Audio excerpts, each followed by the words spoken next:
Victor Langford stopped smiling the moment his ex-wife entered the room, not because she looked beautiful. No, that would have been too simple. He stopped smiling because every powerful man in that Manhattan ballroom turned before he did. Every investor, every rival, every woman who had once whispered about her after the divorce, every man who had once dismissed her as nothing more than Victor Langford's quiet wife, they all turned at once, and for one painful second, Victor didn't understand why. The Grand Regent Hotel glittered around him like wealth had been poured into the walls. Crystal chandeliers, polished marble floors, champagne towers, tuxedos, diamonds, soft laughter pretending to be harmless. It was the kind of night where billion-dollar deals were sealed with half smiles, the kind of night where men like Victor walked in, expecting the room to bend around them. But that night, the room bent around someone else. A hush moved through the crowd, not full silence, worse.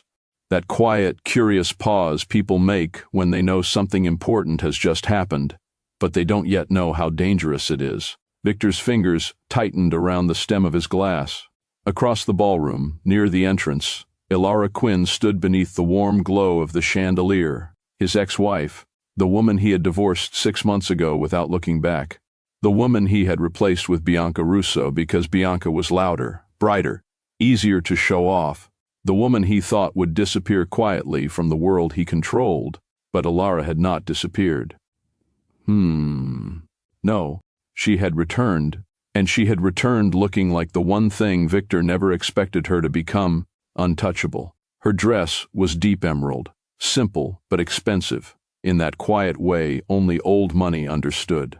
Her hair framed her face softly, her makeup was delicate, her expression calm, too calm. That was what disturbed him first. Not the dress, not the beauty, not the way people stared. It was her calm. Ilara had once looked at him like his mood could decide the temperature of her whole day. If he smiled, she relaxed. If he frowned, she became careful. If he walked past her without speaking, she would sit with that hurt quietly, pretending it had not landed. But the woman standing at the entrance now, she did not look like she was waiting for anyone to choose her. She looked like she had already chosen herself. Victor's throat tightened. For a moment, he forgot Bianca was beside him. Bianca was still talking, her hand looped around his arm, her red nails resting against his sleeve like a signature of ownership. "Victor," she murmured, smiling too wide as she glanced around the room. "Everyone is looking. Who just walked in?" He didn't answer. He couldn't, because his mind had gone back to the last time he saw Ilara. The divorce lawyer's office, her small nod, her quiet voice. "If this is what you want, Victor, I won't fight you." He remembered being irritated by that. Irritated. Can you believe that? He had expected tears, a scene, a desperate question, maybe even begging, something that would prove she still needed him.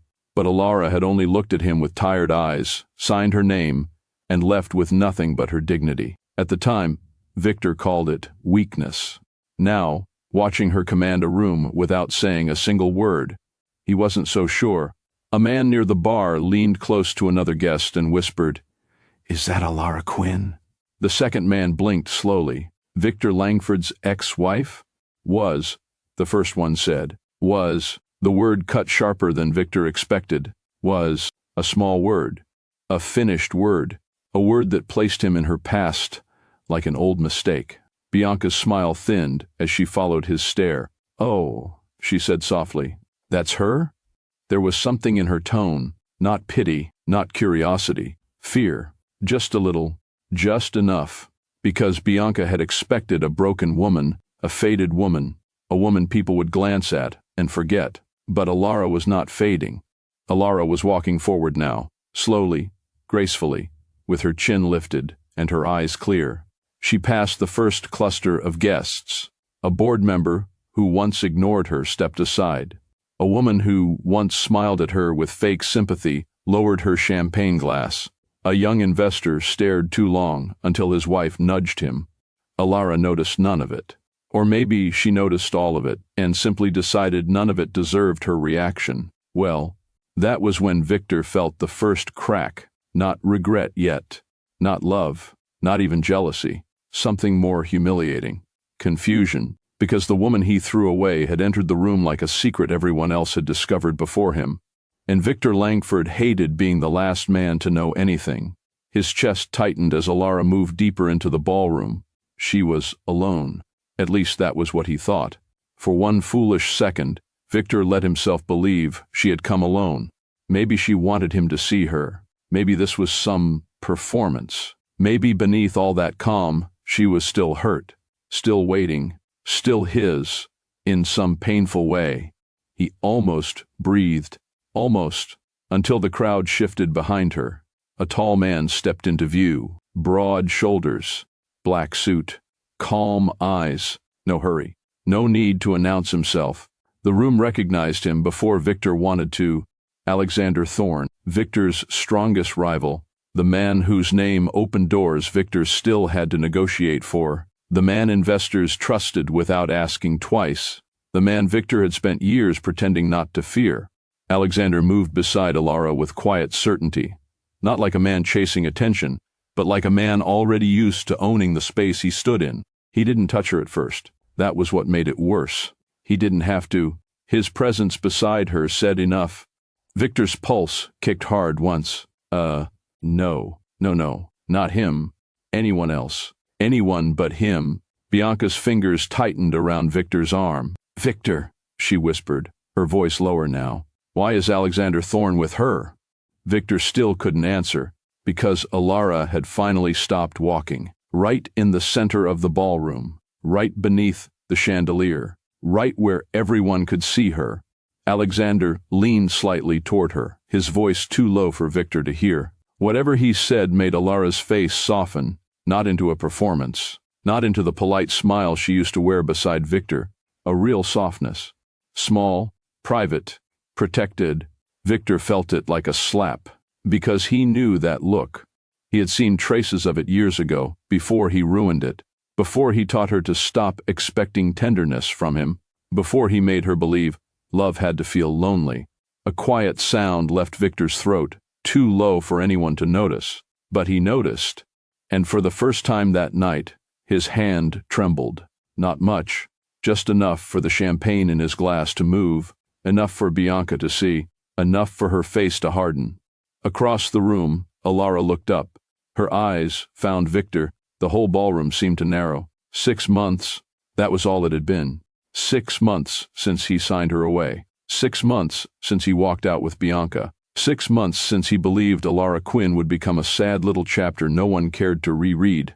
But now she stood there, beautiful, composed, unreachable, with Alexander Thorne beside her. And when Alara looked at Victor, she did not flinch. She did not plead. She did not look wounded. She simply looked at him like a woman staring at a closed door she had no desire to reopen. That was what destroyed him first. Not Alexander, not the whispers, not Bianca's stiff hand on his arm. It was Alara's eyes, empty of need, empty of longing, empty of him. A waiter passed between them for half a second. When the space cleared, Alexander had taken Alara's hand, gently, naturally, like he had done it 100 times before. Victor stared at their joined hands. Something hot and ugly moved through his chest. He had no right to feel betrayed, no right to feel robbed, no right to stand there with another woman beside him and still feel like someone had stolen from him. But he did, and that was the shameful part. He did. A woman near the front, unaware of how much blood had drained from Victor's face, leaned toward the event host and asked the question that would split the night open. "Who is she?" The host smiled, uncertain. Before anyone else could answer, Alexander Thorne lifted Alara's hand just slightly, his thumb brushing over her wedding ring. A wedding ring. Victor saw it. His stomach dropped. Alexander's voice was calm, clear, possessive without being harsh, proud without being loud. "She is my wife." Victor forgot how to breathe. Bianca's hand slipped from his arm. The room reacted in pieces. A gasp near the champagne table. A soft murmur from the investors. Someone whispering, "His wife?" But Victor heard only one thing. "My wife." The words did not sound like a claim. They sounded like protection, like honor, like Alexander was not showing Alara off as a trophy. He was standing beside her as if the world had finally been corrected. Victor's glass tilted in his hand. Champagne spilled over his fingers. Cold, sticky, real. No one moved to help him. No one even noticed at first, because everyone was still looking at Ilara. His Ilara. No, not his. Not anymore. That realization entered him slowly, painfully, like truth with a blade. Victor Langford had divorced his wife for his mistress. He had chosen glitter over gold, noise over peace, a woman who wanted his name over a woman who had loved the man beneath it. And now, the woman he had thrown away stood beside his most powerful rival. Loved, protected, chosen. Victor's lips parted slightly. Ilara. But she was too far away to hear him. Or maybe she heard, maybe she simply didn't care anymore.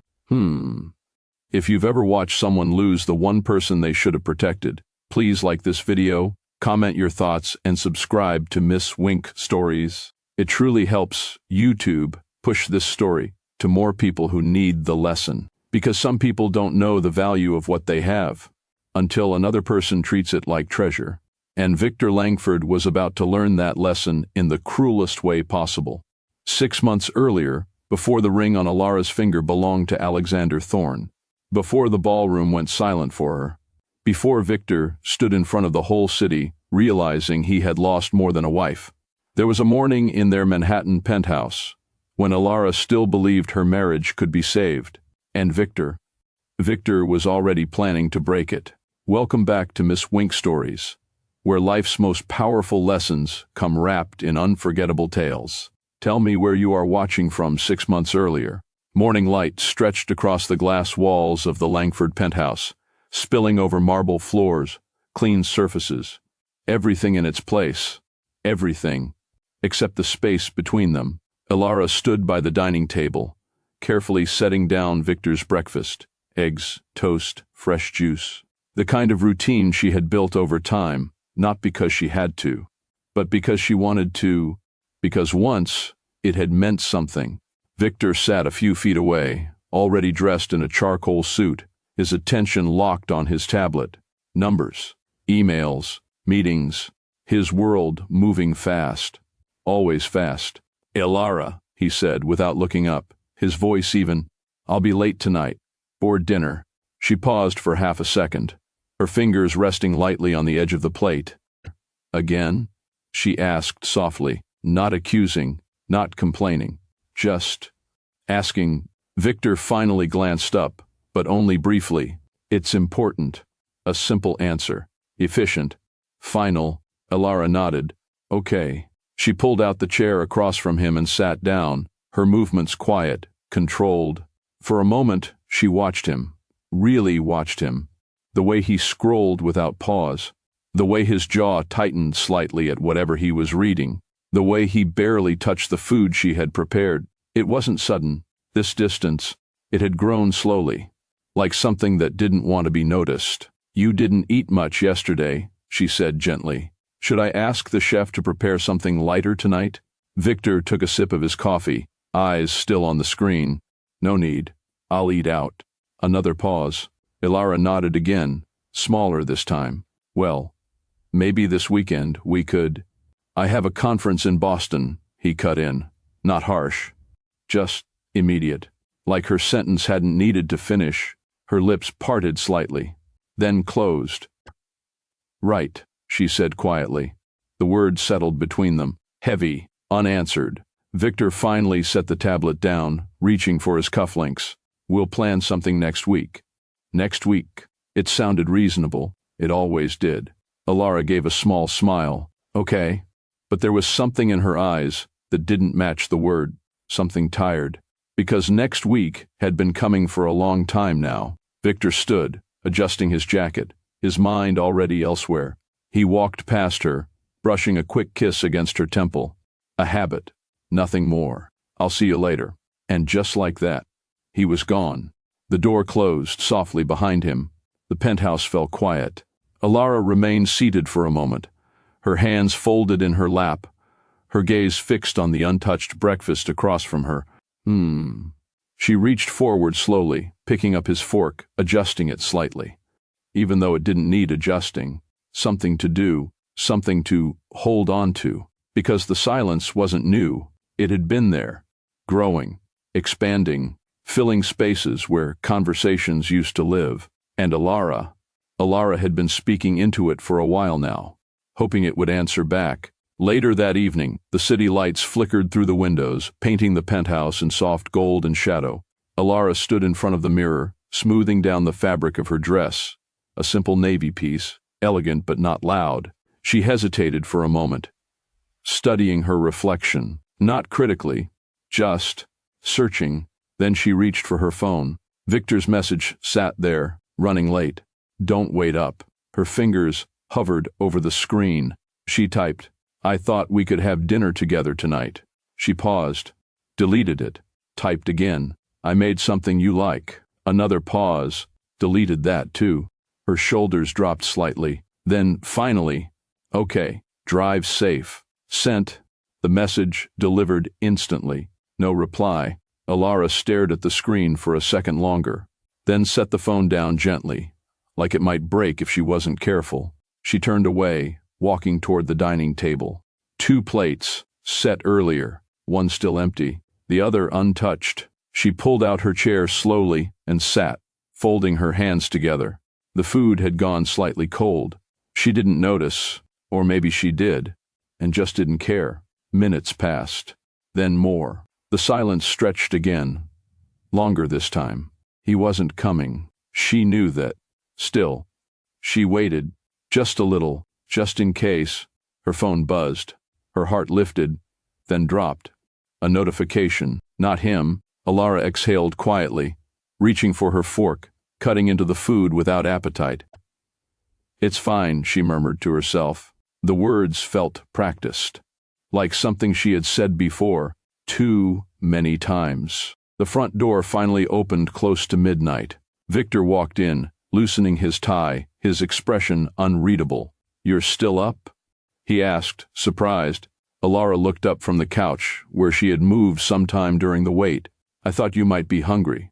Victor glanced briefly at the table. "I already ate." Of course he had. She nodded slowly. "Okay." He moved past her, heading toward the bedroom, already unbuttoning his cuffs. Alara stood, following a few steps behind. "Victor, can we talk for a minute?" He stopped, but didn't turn immediately. "About what?"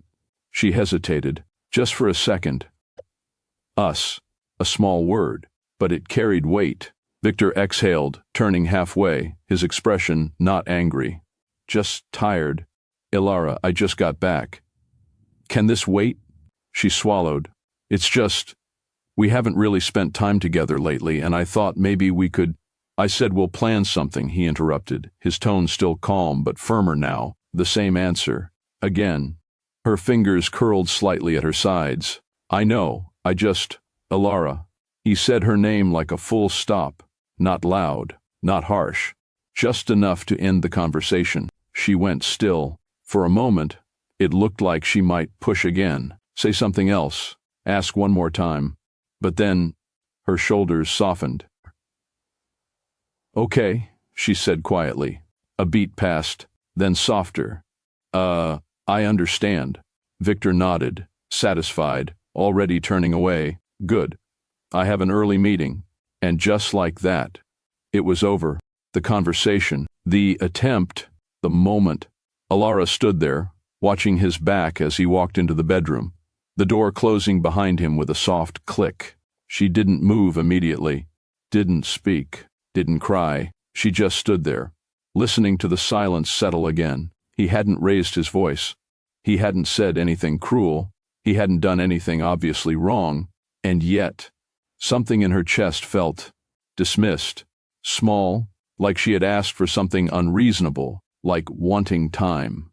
Attention, presence, was too much. Alara lowered her gaze slowly. "It's okay," she whispered to no one. But this time, the words didn't sound convincing, not even to her. The first time Victor mentioned her, it didn't sound important. It never does. When something is about to change everything. "Alara," he said one evening, loosening his tie as he walked into the living room. "We have a new consultant joining the firm. Bianca Russo." Elara looked up from the book in her hand, her expression neutral but attentive. "Oh," she said softly. "What does she specialize in?" Victor shrugged lightly, pouring himself a drink. "Public relations, branding. She's supposed to help reposition a few of our partnerships." He said it casually, too casually, like it didn't matter. But something about the way he said her name lingered just a second longer than necessary. "Bianca Russo." Elara nodded. "That sounds helpful," she replied. "You've been saying the company needed that." Victor gave a small hum of agreement, lifting his glass. "Yeah, she's good at what she does." A pause, not long, but long enough. Elara's eyes lingered on him for just a moment more before she looked back down at her book. "Then I hope it goes well." That should have been the end of it. And for a while, it was, at least on the surface, because Bianca didn't enter their lives loudly. She slipped in. Gradually, a mention here, a message there, a late meeting that suddenly became more frequent. "Bianca thinks we should rework the investor presentation." Bianca suggested a different approach to the campaign. "Bianca handled the clients today. Saved us a lot of time." At first, it sounded professional, impressive, even. Elara listened, nodded, encouraged him. "You've been needing someone like that," she said one night, setting his dinner down in front of him. "It must be taking some pressure off you." Victor glanced up briefly. "Yeah, it is." There was something different in his tone. Not just relief, something lighter, like work wasn't exhausting him the way it used to, like he was enjoying something again. Elara noticed it. Of course she did. She noticed the way he checked his phone more often, the way his replies came quicker when it was work, but shorter when it was her, the way his schedule filled up without explanation. And then, one night, he came home later than usual, not just late, different. His steps were lighter, his expression relaxed in a way she hadn't seen in a long time. "You're in a good mood," Elara said gently, watching him place his keys on the counter. Victor smirked slightly. "Successful meeting. With Bianca?" she asked, not accusing, just curious. He didn't hesitate. "Yeah, that was all, but it was enough." Elara nodded slowly. "Well, I'm glad it went well." Victor didn't notice the way her voice softened at the end. Or maybe he did and chose not to respond to it. He walked past her, already pulling out his phone again. "Yeah, she's—" He stopped mid-sentence. "Efficient." The word came out controlled, too controlled. Elara's gaze dropped for a second. Efficient. That was what he called Bianca. But the way he almost said something else didn't feel like efficiency. It felt like something he didn't want to explain. She didn't press. She never did. But something inside her shifted, just slightly, like a quiet awareness settling in, not loud enough to accuse, but not small enough to ignore. It didn't happen all at once. Victor didn't wake up one morning and decide Elara wasn't enough. No, it was slower than that, subtler, more dangerous. It started in small moments, moments that didn't seem important, until they stacked together. "Elara," Victor said one evening, glancing up from his phone, "you should come to one of the firm events sometime. Bianca's been handling them really well." Elara looked up from where she sat, folding laundry neatly beside her. "I used to attend," she said gently. "You stopped asking me to come." Victor blinked, like he hadn't considered that. "Well, yeah. I just thought you didn't enjoy them." She paused. "I enjoyed being there with you." A simple truth. Quiet. Honest. Victor shifted slightly, uncomfortable for a second. "Bianca just fits better in those environments," he said, almost defensively. "She knows how to work a room." There it was. Not harsh, not meant to hurt, but it landed anyway. Elara nodded slowly, folding another piece of fabric with careful precision. "I see." Victor leaned back slightly, continuing, "She's quick on her feet, confident. People respond to that." Elara didn't look up this time. "I'm sure they do." Her voice was steady, too steady. Victor didn't notice, or didn't allow himself to, Because once the comparison started, it didn't stop. Bianca handled a difficult client today. You would have overthought it. Bianca suggested a bold move. We closed the deal immediately. Bianca doesn't hesitate. That's what makes her effective. Each sentence was said casually, like observations, like facts, but slowly. They became something else, a scale, and Alara was always on the lighter side. She stopped responding as much, stopped asking questions, stopped trying to insert herself into conversations where she no longer seemed to belong, not out of anger, not out of pride, just recognition. One evening, she stood in front of the mirror again, adjusting a dress she hadn't worn in a while. Victor walked past, glancing at her briefly. "You're getting dressed?" he asked. "I thought maybe we could go out tonight," she said, turning toward him. "There's a new place downtown." "I already have plans," he interrupted. She blinked once. "Oh, with Bianca. Work dinner." "Of course." Ilara's fingers tightened slightly around the fabric of her dress, then relaxed. "Well, maybe another time." Victor nodded absent-mindedly. "Yeah. Another time. Always another time." She watched him walk away again, her reflection staring back at her from the mirror. The dress suddenly felt unnecessary. Too much effort for a moment that wouldn't happen. She turned slowly, sitting on the edge of the bed. No tears, no breakdown. Just a quiet realization settling in deeper than before. Victor didn't see her the way he used to. No, that wasn't quite right. Victor didn't see her at all anymore. And the more he praised Bianca, the more he pulled away from Alara, until eventually, without saying it directly, he made her feel like she had already been replaced. The apartment felt larger that night, not because anything had changed, but because something had quietly left. Ilara stood alone in the bedroom, the dress she had chosen still clinging gently to her frame, untouched by the night it was meant for. The city lights filtered in through the glass, soft and distant, reflecting faintly against the mirror in front of her.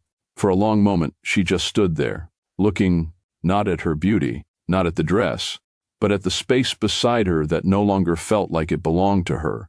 Victor's side of the room was empty again. His absence wasn't loud. It didn't come with arguments or harsh words. It came with missed dinners, short replies, conversations that never finished, plans that never happened.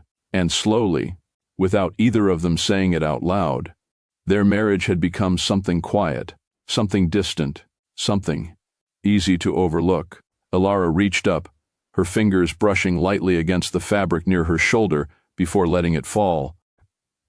"It's okay," she whispered again, but this time, she didn't try to convince herself, because deep down, she was beginning to understand something she hadn't allowed herself to face before. You don't always lose someone in a moment. Sometimes, you lose them slowly, in silence, in the spaces where effort used to live, in the places where love should have been protected, but wasn't, and by the time you realize it, they're already halfway gone. Ilara closed her eyes briefly, drawing in a quiet breath before turning away from the mirror.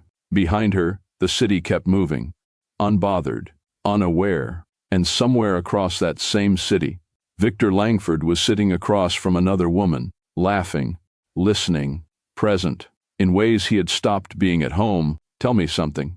Have you ever stayed somewhere you felt invisible, hoping things would go back to how they used to be? If that's you, go ahead and like this video, share your thoughts in the comments, and subscribe to Miss Wink Stories, because sometimes the hardest truth to accept is this: the moment you start feeling unseen is the moment something has already begun to end. And Victor Langford had no idea. He wasn't just neglecting his wife, he was slowly losing her. It didn't begin with a mistake. It began with permission, unspoken, quiet. But there, Victor sat across from Bianca in a private lounge just off the firm's main conference floor, the city stretching wide behind her through the glass. She wasn't dressed like Ilara. There was no softness in her presentation, no quiet elegance. Bianca Russo wore confidence, like it was something she had built, not something she had been given. Sharp lines, bold color, direct gaze, and she held his attention without asking for it. You handled that well, she said, leaning back slightly in her chair, one leg crossing over the other. Most people would have folded under that kind of pressure. Victor gave a small smirk, lifting his glass. I've been doing this long enough. Bianca tilted her head, studying him. That's not what it is. He raised a brow. No? She leaned forward, just slightly. It's control, she said. You don't react. You decide. The words landed differently, not like Alara's quiet encouragement, not like the calm support he had grown used to hearing at home. This was sharper, more deliberate. Victor didn't respond immediately. He just watched her, then took a slow sip of his drink. You talk like you've been watching me. Bianca smiled faintly. I have. No hesitation, no apology, just honesty. And that was the moment something shifted.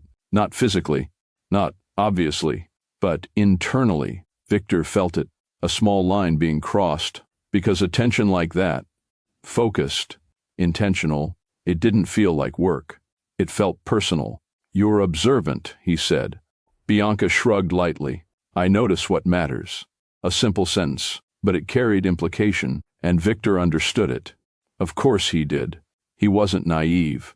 He knew what that tone meant, what that look meant, what this space between them was beginning to become, and still, he didn't step back. Instead, he stayed. The conversation stretched longer than it needed to. The meeting had ended, the work had been discussed, but neither of them moved to leave. Not yet, not immediately. Victor glanced at his phone once. A message from Alara. Will you be home for dinner? His thumb hovered over the screen. For a second, just a second, then he locked it without replying. You're busy, Bianca said casually, though her eyes flicked briefly toward the phone. Always, Victor replied. She smiled again, slower this time. Well, I won't keep you.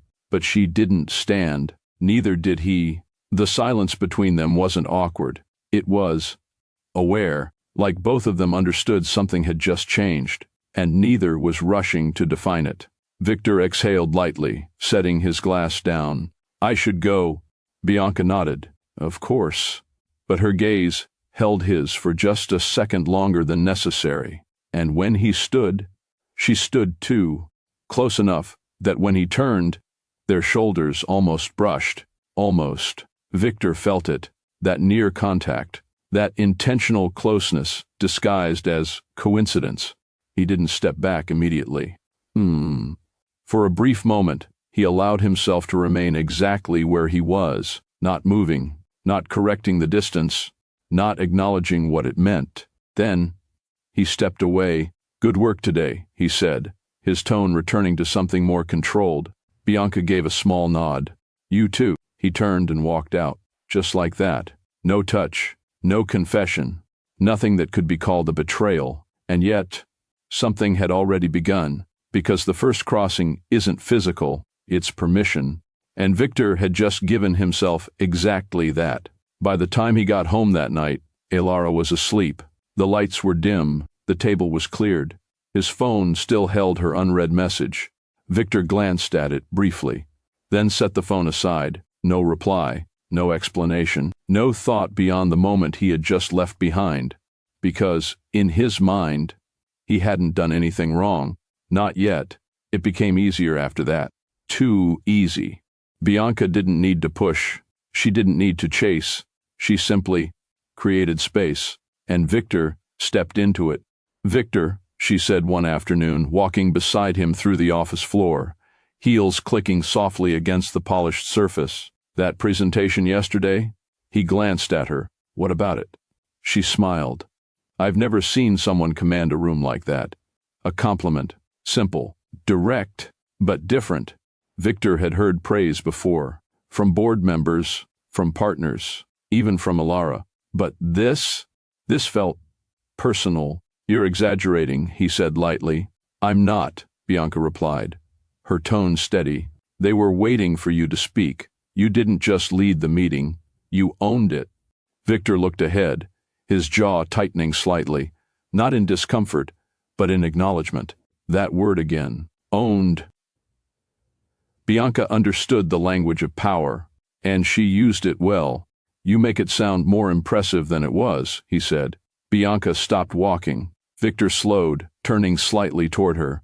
She held his gaze. Well, maybe you're just used to being impressive. No smile, no teasing tone, just a statement. Victor didn't respond immediately. He felt it, though. That subtle lift in his chest, that quiet satisfaction, not loud, not obvious, but there. Bianca tilted her head slightly. Doesn't anyone tell you that? Victor let out a short breath. Not like that. The answer came before he could stop it. Bianca nodded slowly. They should. Another pause, and this time, Victor didn't look away first. It was strange how something so small could feel so significant. Just words, just compliments, but placed exactly where they would matter. Because at home, there were no conversations like this anymore. No admiration spoken with intention. No energy directed toward him in that way. Ilara's care had been steady, consistent, quiet, but somewhere along the line, he had stopped noticing it, stopped valuing it, stopped seeing it as something rare. And now, standing here with Bianca, he felt something he hadn't realized he was missing.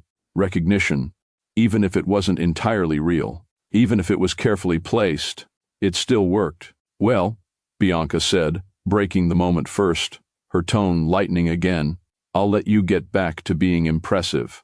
Victor huffed a small laugh. Someone has to, she smiled, stepping back. I'll see you later, Victor. And just like that, she walked away, leaving him standing there, thinking, not about work, not about meetings, but about how easily she had shifted his mood, how quickly she had drawn something out of him, something he hadn't felt in a while. That feeling stayed with him, through the rest of the day, through the drive home, even as he stepped into the penthouse that night. Ilara looked up from the couch when he entered. You're home earlier today, she said softly. Victor nodded, setting his keys down. Meeting ended sooner than expected. She smiled faintly. That's good. I made dinner. Victor glanced toward the kitchen. The table was set.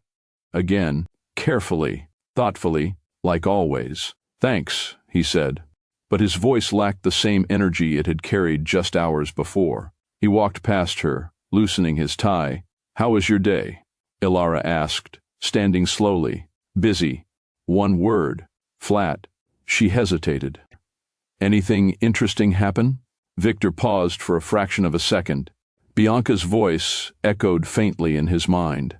You owned it. He almost said it, almost shared, almost allowed that moment to exist here. But then, he didn't. Not really, he replied, and just like that, the space between them widened again. Ilara nodded slowly. Okay. She turned back toward the kitchen, her movements quiet. Victor watched her for a second, then looked away, because the truth was, he had felt seen that day, just not by his wife. It didn't start in the office. By the time it reached the office, it had already become something else, something repeated, something chosen. Victor Langford had been meeting Bianca Russo at a hotel in downtown Manhattan for weeks, not once, not twice. Enough times that the front desk no longer asked questions. Enough times that the room felt familiar the moment they walked in. There were no meetings scheduled there, no business reasons, no excuses left to hide behind. They went there for one thing, and both of them knew it. The first time, Victor had told himself it was a lapse, a moment, something he wouldn't repeat. But the second time came easier. The third time didn't need justification, and after that, he stopped counting. He stopped explaining it to himself, stopped comparing it to the life he had at home. Because when he was with Bianca, he wasn't thinking about consequences. He wasn't thinking about Ilara. He wasn't thinking about anything beyond the moment in front of him, and that was what made it dangerous. Because it meant he had already disconnected, not physically, but mentally, emotionally, completely. The office was quiet that night, too quiet. The kind of silence that made every movement feel louder than it was. Victor stood near his desk, sleeves rolled slightly, tension still lingering from a long day. Bianca closed the door behind her slowly, deliberately. You're still working? She asked. Though her tone suggested she already knew the answer didn't matter. Victor didn't respond immediately. He just looked at her. And that look alone said enough, because this wasn't new anymore. There was no pretending between them now, no blurred lines, no confusion. Bianca stepped closer, her heels soft against the floor, her gaze steady, unshaken. "You've been distracted all evening," she said. Victor exhaled quietly. "Busy?" She tilted her head slightly. "No," she said, "not busy." A pause, then softer. "Thinking." That word lingered. Victor let out a small breath, shaking his head once. "I don't come here to think." Bianca's lips curved faintly. "I know." And that was it. No build-up, no hesitation. Victor closed the distance between them in a single step, his hand catching her waist, pulling her in with a certainty that came from repetition, not impulse. This time, there was no question of whether he should stop. He didn't. He lifted her onto the edge of the desk in one smooth motion, the movement controlled, intentional. Familiar. Bianca's hands found his shoulders instantly, steady, like she already knew exactly where she belonged in moments like this. The tension between them wasn't new. It was practiced, something they had already allowed to grow without limits. And in that office, in a space meant for power, decisions, control, Victor let go of all of it. Not gently, not cautiously, but completely, because whatever restraint had once existed between them was gone. And this was no longer something accidental. It was something he returned to, something he chose, over and over again. Later, the office returned to silence, like nothing had happened. Victor stood near the window, adjusting his cuff slowly, his expression settling back into something composed, controlled, as if he could step out of that moment and return to being who he was supposed to be. Bianca stepped down from the desk, smoothing her outfit without rush, her gaze flicking toward him. "You always do that," she said. Victor glanced at her. "Do what?" She gave a small shrug. "Act like you can separate it." A beat passed. Victor didn't answer immediately, because the truth was, he believed he could, that what happened here stayed here, that it didn't follow him home, didn't affect anything beyond these walls. But deep down, that wasn't true anymore. It hadn't been for a while. At home, nothing had changed. And that was the problem. Alara moved through the space the same way she always had. Calm, gentle, present. But Victor wasn't, not really. "Alara," he said one night, loosening his tie as he walked past her. "I've got another late one tomorrow." She nodded, her hands stilling briefly before continuing what she was doing. "Okay." No questions, no tension, just acceptance. Victor paused slightly. "It's work." Alara gave a small nod. "I know." And she did, at least. That's what she allowed herself to believe. But something had shifted. Not loudly, not suddenly, just enough. Because Victor wasn't just leaving more often. He was different when he returned. Quieter, colder, less present. And Alara was beginning to feel it in the spaces between them, in the conversations that no longer happened, in the moments that no longer existed, in the way he stood near her, but never quite with her anymore. She didn't ask questions, didn't search for proof, didn't confront what she couldn't yet fully see, but she felt it, that distance, that absence, that quiet disconnect that didn't need words to be understood. And slowly, without realizing it, Victor Langford wasn't just having an affair, he was replacing his reality, one choice at a time. The invitation hadn't come from Victor, it never did. Alara stood near the edge of the Langford Holdings conference floor, the city stretching endlessly beyond the glass as she adjusted the sleeve of her blazer. She wasn't there by accident. Alara Quinn wasn't just Victor Langford's wife. She held equity in the company. A quiet stake Victor had once insisted on, back when partnership meant something more than signatures and structure. She rarely exercised that position, rarely stepped into meetings unless absolutely necessary. But today, she had chosen to be present, not to confront, not to question, just to observe. The boardroom filled gradually, voices low, controlled, familiar. Executives took their seats. Documents were passed around. Bianca stood near the screen, already preparing to present, her confidence sharp, her energy filling the space before she even spoke. Victor entered last. As expected, his presence still carried weight, still commanded attention, but not in the same way it used to, at least not to Alara. She noticed it immediately. Not something obvious, not something others would catch, just a shift, subtle, the way his gaze flicked briefly toward Bianca before settling into place. The way Bianca didn't need to look at him to know he was watching, that quiet understanding between them. It didn't belong in a professional space, but it was there.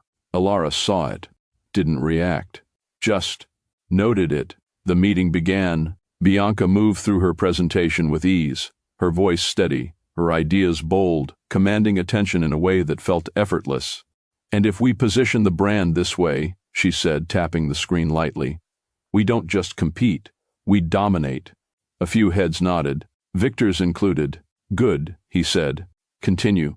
Alara remained silent, her hands folded neatly in front of her, her expression composed.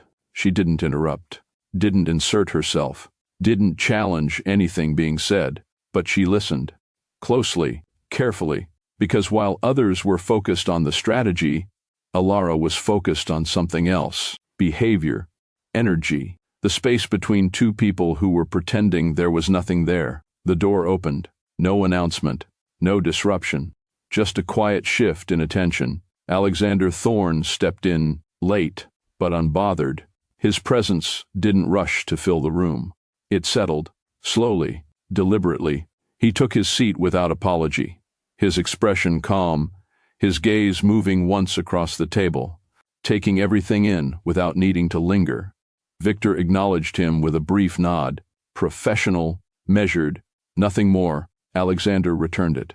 Equally controlled, no rivalry on display. Not here, not openly, but it existed. Everyone in that room knew it.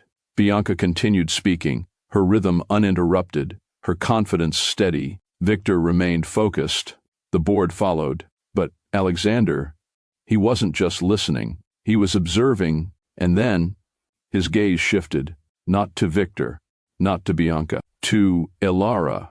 She sat quietly, her posture straight, her presence steady, not trying to command attention, not trying to compete, just there. And yet, she stood out, not because she spoke, but because she didn't. Because while the room moved around power and performance, Alara carried something else: restraint, composure, a kind of stillness that didn't need to be announced to be felt.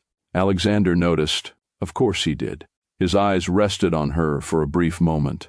Not intrusive, not lingering long enough to draw attention, just enough. Alara felt it, that quiet shift. She looked up. Their eyes met.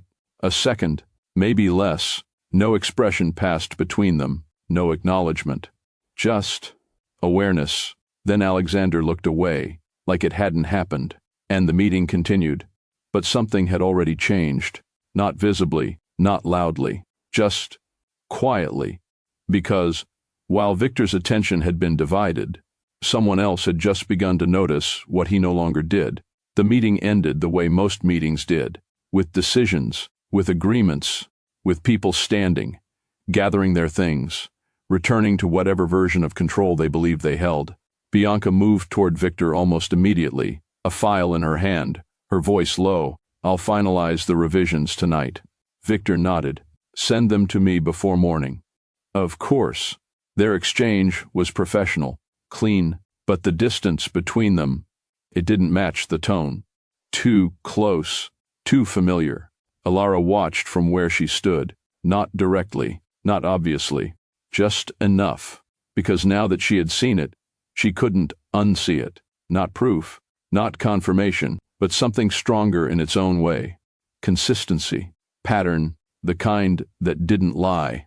She turned slightly, gathering her things without hurry. No confrontation, no interruption, no need, because whatever this was, it wasn't something that would reveal itself through questions. It would show itself fully in time. And Alara was no longer trying to hold on tightly enough to miss it. Across the room, Alexander remained seated a moment longer than the others, watching, not in a way that demanded attention, not in a way that interfered, just watching. He had seen enough rooms like this, enough dynamics, enough unspoken exchanges to understand when something didn't align, and this didn't. Victor Langford was focused, driven, controlled, but not centered, not entirely present, and the reason was standing far too close to him for it to be ignored. Alexander didn't react, didn't comment, didn't insert himself into something that wasn't his to address, but he noticed, and that mattered, because men like him didn't overlook details, especially not ones that repeated.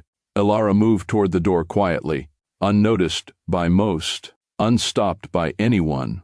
Her steps were steady, her expression unchanged, but something inside her had shifted again, not broken, not shattered, just settling, like pieces falling into place without needing force, because the truth didn't always arrive loudly. Sometimes it arrived in patterns, in silence, in the spaces between words, and once you saw it clearly, you couldn't pretend you didn't. Elara didn't look back, not at Victor, not at Bianca, not at the room she had once belonged in so naturally. She simply walked forward, out of the space, out of the moment, out of something that was already beginning to feel distant. Behind her, the room continued as if nothing had changed, because for most of them, nothing had, but for Elara Quinn, everything had, and for the first time, she wasn't waiting for Victor to notice. It happened on an ordinary evening. That was the unsettling part. No argument, no raised voices, no moment that warned her this was coming. Just quiet. Elara stood in the living room, arranging a few documents neatly on the table, when Victor walked in. His steps were steady, measured, like he had already decided something long before he entered the room. "Are you free?" he asked. His tone was even, too even. Elara looked up, a small pause settling between them before she nodded. "Yes." Victor didn't sit immediately.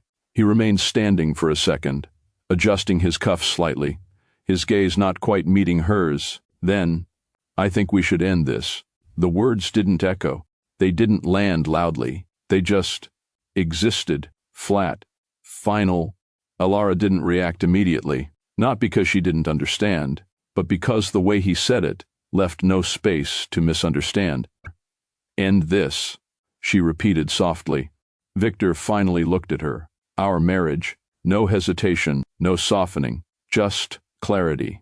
Elara's fingers stilled against the edge of the table. Her breathing didn't change. Her posture didn't shift, but something inside her paused. Victor continued, his voice calm, almost detached. "It's not working anymore." A simple explanation, one that avoided details, avoided truth, avoided everything that had led to this moment. Elara studied him for a second longer than usual, not searching for emotion, not asking for reasons, just seeing him, and for the first time, she noticed how certain he looked. That certainty, that was what made it real. Victor stepped closer, placing a folder on the table between them. "I've already had the papers prepared." Prepared? Of course he had. This wasn't a conversation. It was a decision. Made, finalized, delivered. Elara glanced down at the folder, then back at him. "You've thought this through," she said quietly. Victor nodded once. "Yes." Another pause. Not heavy, not dramatic. Just still. Elara inhaled slowly, her gaze lowering briefly before returning to his. "All right." The word was soft, but it carried something Victor didn't expect. Acceptance, immediate, undisputed, and for a brief moment, he felt it. That small, unexpected shift, not doubt, not regret, just something slightly off, because this wasn't how he imagined it would go. Victor had expected something, not necessarily chaos, but something, emotion, resistance, a question, anything that would make this feel like a decision he was taking from her. But Elara didn't give him that. She didn't raise her voice, didn't demand explanations, didn't even ask about another woman. She She simply reached for the folder, opening it carefully, her movements slow, deliberate. Victor watched her, waiting for something, anything. "You've outlined everything," she said softly, scanning the pages. "Assets, terms, signatures already prepared. Everything clean, efficient, controlled, just the way Victor handled everything else in his life." "Elara," he started, but she lifted her hand slightly, not to stop him harshly. "Just enough." "I understand," she said. And she did. Not every detail, not every reason, but enough. Enough to know this wasn't sudden, enough to know he had already left. Long before this moment. She turned a page, then another. Her expression didn't break, didn't shift, but her silence, it wasn't empty. It was deciding. Victor's jaw tightened slightly. "You don't have to go through it now," he said. "You can take time." "No," she replied gently. A pause, then softer. "It's fine." That word again. Fine. Victor frowned slightly. This wasn't fine. It wasn't supposed to be. "Elara," he said, his voice lowering just a fraction. "If you want to discuss anything." She looked up at him then, and that was when he saw it. Not anger, not pain, not even disappointment. Just clarity. "If this is what you want," she said slowly, her voice calm but steady, "then, okay." The pause between her words mattered, because it wasn't hesitation, it was acceptance settling into place. Victor blinked once. "That's it?" he asked before he could stop himself. Elara tilted her head slightly. "What else would you like me to say?" A fair question, but it landed harder than it should have. Victor looked away briefly, exhaling. "I just thought you'd fight it," she finished quietly. A small silence followed. Victor didn't answer. He didn't need to. Elara gave a slight nod. "No," she said, not cold, not bitter, just certain, "I won't." And that was the moment something shifted again. Because Victor had come prepared for resistance, for negotiation, for emotional weight. But this quiet acceptance, it removed something from him, something he hadn't realized he expected. Elara closed the folder gently, her fingers resting on top of it. "You've already made your decision," she continued. "There's nothing for me to fight." Victor stared at her, for a second too long, because what she was saying was true, and the way she said it made it feel final in a way he hadn't anticipated. Not his decision, but hers, and somehow, that made it harder to stand in. Bianca didn't ask for the divorce. She didn't need to. By the time Victor brought it up, she had already shaped the outcome, subtly, carefully, without ever saying the words directly. They were at the hotel again that night. The same one, the same room. Nothing about it felt unfamiliar anymore. Victor stood near the edge of the bed, adjusting his sleeve, his expression distant for a moment longer than usual. Bianca watched him from across the room, her gaze steady. "You're thinking again," she said. Victor exhaled quietly. "It's handled." That was his answer. Not what she asked, but enough. Bianca tilted her head slightly. Handled or avoided. A small pause. Victor looked at her. "It's done, Bianca." That was the first time he said it out loud like that. "Done." Bianca's lips curved faintly. "Already?" He nodded. "Papers are signed. Not entirely true, but close enough to signal where things were going." Bianca moved closer, her steps slow, deliberate. "And she agreed?" she asked, her voice softer now. Victor hesitated, just for a second. "Yes." Another small pause. Then Bianca smiled, not wide, not dramatic, just satisfied. "Well, that was easier than I expected." The words were light, almost careless, but they carried something underneath, something Victor caught this time. "Expected?" he repeated. Bianca shrugged lightly. "I mean, women like her usually hold on longer. Women like her." The phrase sat there. Victor's jaw tightened slightly. "What does that mean?" Bianca met his gaze without flinching. "Soft," she said simply. "Comfortable. Used to stability. Not entirely wrong. but not entirely right, either. Victor didn't respond immediately, because something about the way she said it didn't sit well. Ilara wasn't weak. He knew that. He had seen her strength in quieter ways. But Bianca wasn't interested in quiet strength. She valued something else entirely. And now? Victor asked. Bianca stepped closer, her hand resting lightly against his chest. Now, she said, her voice lower, smoother. You stop pretending you're still tied to something that was already over. A pause. Then, you move forward. Simple, direct, exactly the kind of clarity Victor usually respected. And yet, there was something about it that felt rushed, not in timing, but in intention. Bianca wasn't just accepting the divorce. She was expecting what came after: the position, the visibility, the life that came with Victor Langford's name. Victor noticed it. Of course he did. He just chose not to dwell on it, because acknowledging it would mean questioning everything else. And Victor Langford didn't like questioning his decisions. So instead, he nodded. Yeah, he said quietly. We move forward. Bianca smiled again, satisfied, because that was all she needed to hear. The lawyer's office was quiet, neutral, designed to hold conversations like this without emotion. Ilara sat across from the table, the final set of documents placed neatly in front of her. Victor sat opposite her, composed, controlled, as always. The lawyer spoke calmly, outlining the final terms, his voice steady, practiced. Once these are signed, the dissolution of marriage will be legally binding. Ilara nodded slightly. I understand. Her voice didn't shake, didn't falter, just steady. Victor watched her closely, closer than he had in a long time, as if he was waiting, still waiting, for something to break, but nothing did.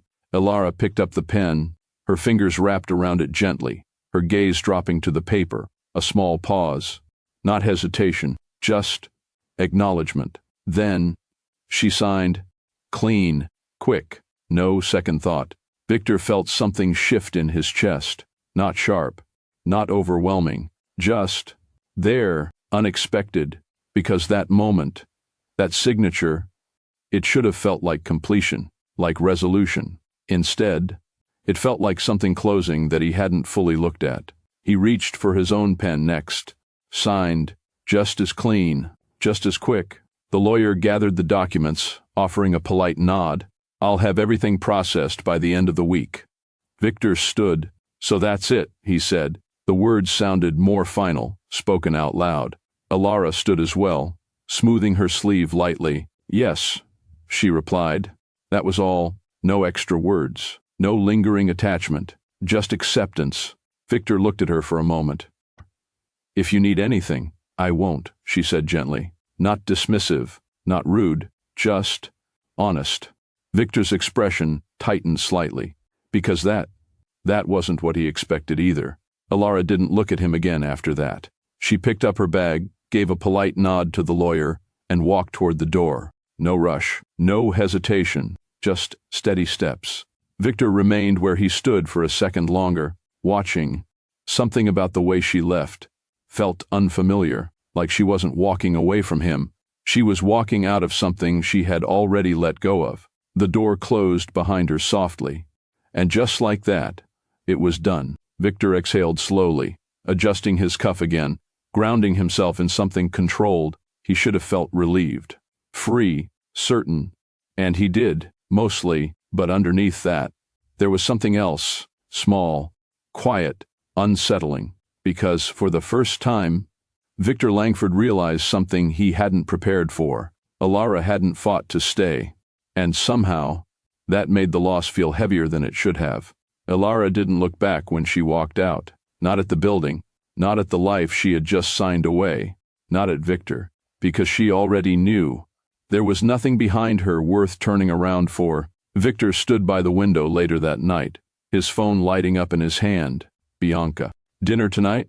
He stared at the message for a second, then replied, yes, simple, forward, decided, but something about the way Ilara left. Quiet, certain, untouched, stayed with him longer than he expected, and he didn't like that. Now, tell me this. If you were in Alara's position, would you have fought for the marriage? Or walked away the moment you realized you were no longer chosen? Drop your answer in the comments. And don't forget to like and subscribe to Miss Wink Stories. Because some people only understand value after they lose it. The apartment she moved into was smaller, not modest, just quieter, fewer rooms, less space, less expectation. Alara set her keys down gently on the kitchen counter, her movements unhurried as she took in the stillness around her. No staff moving in the background, no schedule waiting to be followed, no voice calling her name from another room, just silence, real silence. She walked toward the window, pulling the curtain back slightly, letting the soft light of the city settle into the space. It didn't feel empty, not the way people might expect. It felt neutral, like a place that didn't ask anything from her. And for the first time in a long while, that felt right. Her phone buzzed lightly on the counter. Alara glanced at it. A message from a mutual acquaintance. I heard about the divorce. Are you okay? She read it once, then again. Her thumb hovered over the screen for a moment before she placed the phone face down. No reply. Not because she was avoiding it, but because she didn't feel the need to explain herself. Not to them, not to anyone. The world expected a reaction, a breakdown, a visible shift, something that confirmed she had lost something valuable. But Alara didn't give them that. She didn't post, didn't speak, didn't defend. She simply lived.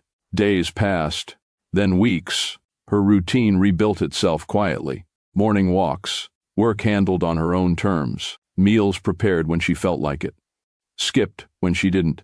No pressure, no performance, no one to adjust herself for. She wasn't trying to prove anything. Not strength, not independence, not healing. She just moved forward. And the absence of noise around her life made one thing clear. She had not lost herself in the divorce. If anything, she had found the part of her that had been waiting quietly all along. Victor didn't expect silence. Not from her. Not completely. The first day after the papers were finalized, he checked his phone more than usual. Not consciously. Just habit. A message. A question. Something. Anything. Nothing came. He told himself it made sense. She needed time. Space. Of course she wouldn't reach out immediately. By the third day, he noticed it more. By the end of the week, he was aware of it, not in a way he acknowledged out loud, but in the small pauses, the moments when his phone lit up and his attention sharpened for no clear reason, only to drop again. Not her. Never her.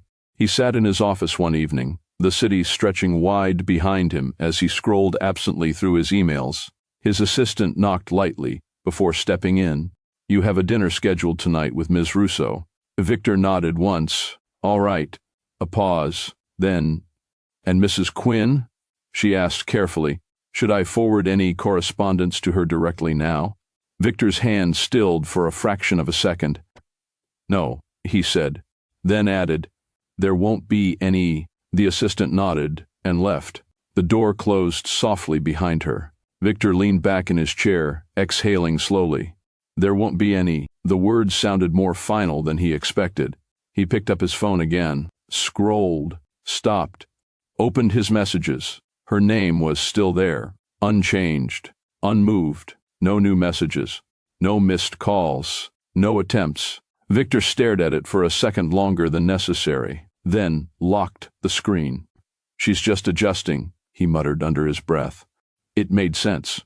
It had to. Alara wasn't dramatic. She wasn't the type to chase. Still, he expected something, even now. A small message, a simple check-in, a question about something they forgot to settle. Anything that would remind him she was still within reach, but she wasn't, and the longer that silence stretched, the more it began to feel intentional, not emotional, not reactive, just chosen. Victor stood, grabbing his jacket as he prepared to leave, because waiting wasn't something he did, not in business, not in life, and certainly not for something he had already decided to walk away from. Still, As he stepped out of his office, there was a small, quiet thought that followed him. Uninvited, uncomfortable. What if she wasn't reaching out? Because she didn't need to anymore? Bianca didn't wait long. She never did. The shift was almost immediate after the divorce was finalized. Not loud, not obvious, but present. Victor noticed it first, in small things. Dinner reservations at places she used to call overrated suddenly became necessary. "Victor, we should go somewhere better tonight," she said one evening, scrolling through her phone while seated across from him. "This place is fine, but it's not really us." Us, the word landed differently now. Victor glanced around the restaurant briefly before looking back at her. "It's one of the top places in the city."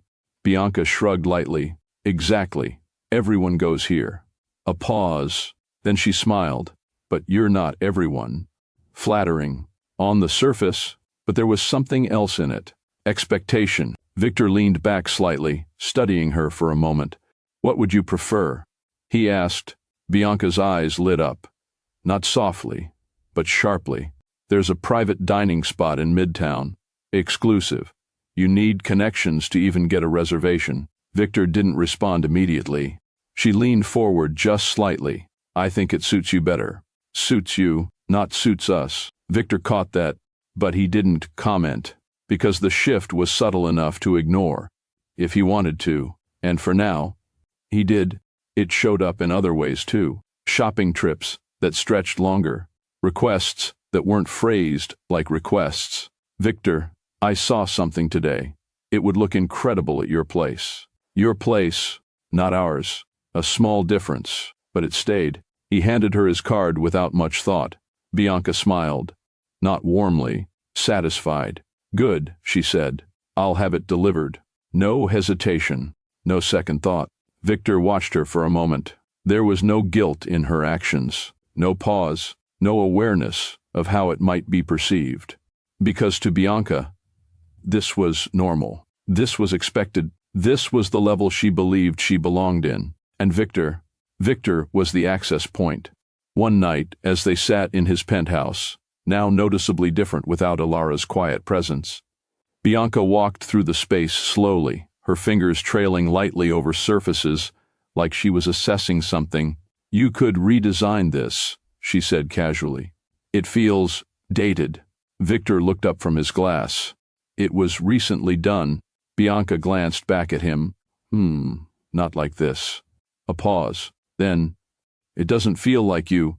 Victor's jaw tightened slightly, because he knew what she meant.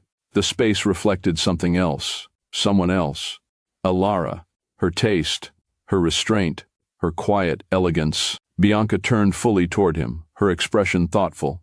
"If I were here," she added lightly, "I'd change a few things." "If I were here," Victor didn't respond, but something about the way she said it, like she was already placing herself into a space that hadn't been offered, didn't sit comfortably. Still, he didn't correct her, didn't draw a boundary, didn't say what should have been obvious, because by then, the lines had already blurred too far, and Bianca knew it. Of course she did. At first, Victor told himself nothing had changed, that this new dynamic was exactly what he wanted. Freedom, excitement, a partner who matched his pace, his energy, his world. But the feeling didn't hold, not completely. It started in quiet moments, the ones that didn't have distraction to cover them. Victor stood in the penthouse one evening, looking around the space as Bianca's voice carried from another room, talking on the phone, laughing, animated, loud in a way Alara had never been. He took a slow sip of his drink. The room felt different, not wrong, just unfamiliar. Bianca walked in a moment later, still smiling from whatever conversation she had just ended. "Victor, we should host something here," she said, glancing around. "Invite people, make it feel alive." Alive. Victor looked at her. "It's fine as it is." Bianca shook her head slightly. "No, it's quiet. Too quiet." A pause. Victor set his glass down. "I don't mind quiet." She blinked at him, then smiled again, brushing it off. "Well, I do. Simple, direct, no compromise." Victor didn't respond immediately, because in that moment, he realized something small, but important. Bianca didn't adjust. She didn't meet him halfway. She expected the environment to shift toward her. And for the first time, Victor felt the difference, not in excitement, but in presence, because with Alara, silence had never felt empty. It had felt complete. Here, it felt like something was missing. Victor exhaled quietly, running a hand through his hair. Bianca moved closer, slipping her arm around his casually. "You're thinking again," she said. Victor gave a small shake of his head. No. But that wasn't true. He was, not about the divorce, not about the decision, but about something he couldn't quite define. Something that didn't sit right. Something that hadn't followed him here. Something he hadn't brought with him when he walked away. Bianca leaned into him slightly. "We should go out tonight," she said. "Somewhere fun." Victor looked down at her, then away. Maybe. A non-answer. Unusual for him. Bianca noticed. Of course she did. But she didn't press. She didn't need to. Because from her perspective, everything was going exactly as it should. Victor had chosen, and now, he was adjusting. But Victor was beginning to realize something he hadn't expected. What he had gained didn't feel the way he thought it would, and what he had lost was starting to feel more present in its absence. Alara hadn't planned to stay long.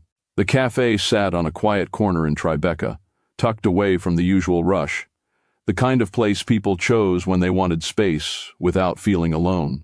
She sat by the window, a cup of tea resting untouched in front of her, her attention on the laptop open before her, numbers, documents, work she had slowly begun handling on her own again, not because she had to, but because it grounded her, gave her structure, something steady to return to. A soft chime sounded as the door opened. Alara didn't look up immediately. People came and went. It wasn't something that required her attention, but then a presence shifted near her table, not intrusive, not abrupt, just there. "Miss Quinn." The voice was calm, familiar. Alara's fingers stilled briefly over the keyboard before she looked up. Alexander Thorne stood beside her table, composed as ever, no rush, no uncertainty, just quiet presence. Alara blinked once, surprised, but not unsettled. "Mr. Thorne," she replied, her tone polite, measured. A small pause followed, not uncomfortable, just unexpected. "I didn't mean to interrupt," he said. "May I?" He gestured lightly toward the empty chair across from her. Alara studied him for a second, not suspicious, just considering, then she nodded. "Of course." Alexander took the seat without haste, setting his phone down beside him, his posture relaxed but attentive. "I wasn't aware you spent time here," he said. Alara glanced briefly around the cafe before returning her gaze to him. "I didn't before," she replied. "It's quieter than most places." A simple answer, but it carried something beneath it. Adjustment, change. Alexander acknowledged it with a slight nod. "It suits you." Alara didn't respond immediately, not because she didn't hear him, but because the way he said it didn't feel like flattery. It felt like observation, careful, intentional. "You're familiar with quiet spaces?" she asked after a moment. Alexander's expression shifted just slightly. "I prefer them." A short answer, but enough. Another pause settled between them, not forced, not stretched, just present. Alara closed her laptop gently, giving him her full attention now. "To what do I owe this?" she asked, direct, but not defensive. Alexander met her gaze steadily. "I wanted to speak with you." No hesitation, no attempt to soften it, just clarity. Alara tilted her head slightly. "About?" A small breath left him, not heavy, just measured. "The board," he said. "Your position hasn't been addressed since the restructuring." That made sense. Logical, professional. Alara nodded slowly. "I assumed it would be handled internally." "It should be," he replied, "but assumptions don't always lead to outcomes." A quiet truth. Ilara's lips curved faintly. "That sounds like experience." Alexander didn't smile, but there was a subtle shift in his expression. It is. Another pause. Then, if you intend to remain involved, he continued, you should be informed of what's happening moving forward. Alara held his gaze. And if I don't? Alexander didn't look away. Then you should still know what you're walking away from. A simple answer, but it landed, because it wasn't just about business. Not entirely. Alara recognized that. Of course she did, but he hadn't crossed a line, hadn't implied anything beyond what was appropriate, and that mattered. She leaned back slightly, considering him. You're very direct, Mr. Thorne. Alexander inclined his head. I find it avoids confusion. Alara nodded once. That's fair. Another quiet moment passed, but this time, it felt different. Not like two people sharing space, like two people choosing to remain in it.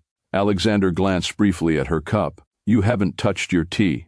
Alara followed his gaze, then looked back at him. I forgot. A small admission. Honest, unfiltered. Alexander signaled lightly to the server. Would you like another? He asked. Alara hesitated, just for a second, then nodded. Yes. Thank you. Simple, but meaningful, because this was the first time in a long time. Someone had noticed something small and acted on it, without being asked, without expectation, without making it feel like an obligation. The server returned, replacing the cup quietly. Alexander didn't make a show of it, didn't linger on the gesture.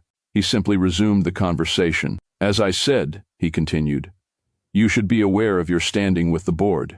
Alara nodded, but her attention shifted slightly, not away from him, toward something else, a realization, because this conversation, this interaction, it wasn't loud. It wasn't overwhelming. It wasn't trying to impress her. It was steady, respectful, intentional, and for the first time in a long while, Alara didn't feel overlooked in a conversation. She felt seen, not in a way that demanded anything from her, just in a way that acknowledged she was there, present, valued.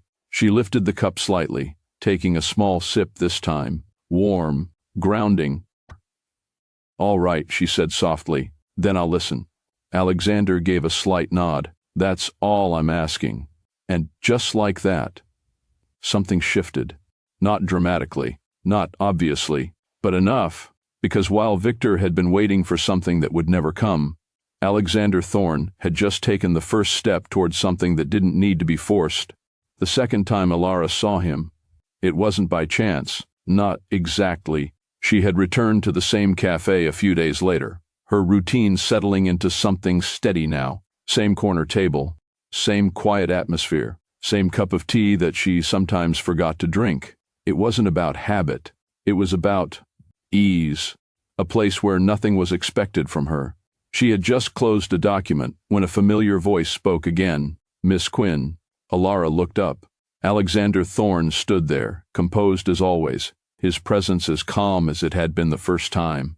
Not intrusive, not uncertain, just deliberate.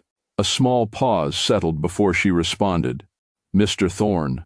Her tone carried recognition this time, less surprise, more awareness. May I? He asked, gesturing to the seat across from her again. Alara studied him briefly, then nodded. Of course. He sat. No rush, no unnecessary movement, just settled into the moment. For a few seconds, neither of them spoke, not out of discomfort, just space. Then, I reviewed your portfolio, Alexander said. Direct, as expected. Alara lifted a brow slightly. My portfolio? He nodded. Your independent investments, the ones you've been managing quietly. A small shift passed through her expression. Not defensive, just surprised. I didn't realize they were that visible, she said. They're not, he replied. A pause, then calmly. But they're consistent. Alara held his gaze. You've been paying attention. It wasn't an accusation, just a statement. Alexander didn't deny it. Yes. Another pause. Then, you make calculated decisions, he continued. You don't chase trends. You hold position when others panic.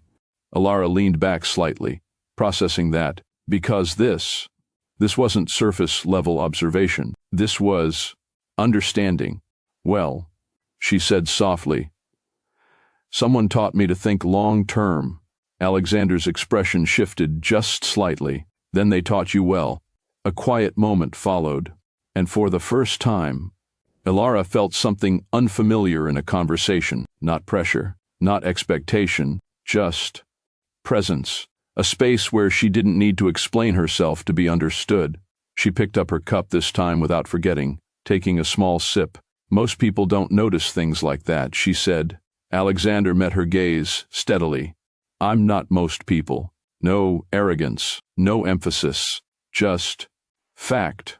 Alara didn't respond immediately, because something about the way he said it didn't feel like a claim. It felt like truth, and that made it harder to dismiss. Part 2. He sees her. It wasn't what he said. It was what he didn't need to say. The conversation shifted naturally, without effort, moving from work to perspective, from strategy to quiet observations about how people move through their lives. Alara found herself speaking more than she intended, not because she was trying to, but because there was room to. Most people mistake patience for passivity, she said at one point, her fingers resting lightly against her cup. Alexander nodded once. They misunderstand restraint, he replied. They assume silence means absence. Alara's gaze lifted slightly. It doesn't. No, he said. It usually means control. A pause. Alara studied him for a second longer than usual, because that was something very few people understood, and even fewer respected. I think people prefer what's loud, she said quietly. It's easier to recognize. Alexander didn't disagree, but it's not always what holds value. Simple, clear, and again, it landed. Alara exhaled softly, a small shift in her posture as she leaned back slightly. Well, that explains a lot. A quiet remark. But it carried weight. Alexander didn't press her to explain it, didn't ask what she meant. He simply acknowledged it with a slight nod, because he understood enough, without needing her to say more. That was the difference. No probing, no pushing, just awareness.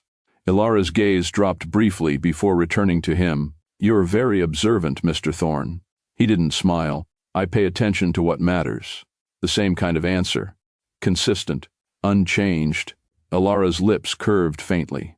And I matter? A small question. Light on the surface, but underneath, something else.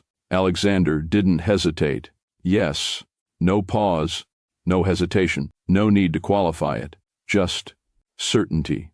Alara blinked once, caught slightly off guard by how direct that was, because she wasn't used to that kind of acknowledgement, not without expectation attached to it, not without something being asked in return.